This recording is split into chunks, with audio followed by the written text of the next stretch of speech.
Hi guys, welcome back to my channel. In this video I will teach you how to backup Snapchat photos. So if you want to make a backup of your Snapchat photos, watch this video till the end, and if this video really helps you out, do subscribe to my channel. So first of all, you have to open your Snapchat mobile application and log into your account. After that, you have to click on the left top on your Bitmoji. Once you will do it, after that you have to click on the settings on the right top.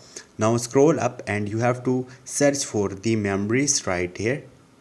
Here you can see memories, just tap on it, and here you will see smart backup option. Make sure you have tap on it, and here you will see a save button. So you have to select all these settings like this, and then auto save my story snap. Click on the auto save to memories. So these are the ways to back up your Snapchat photos. Hope this video will helpful for you. If you have any question or any confusion, just drop a comment. I will try to help you. Thank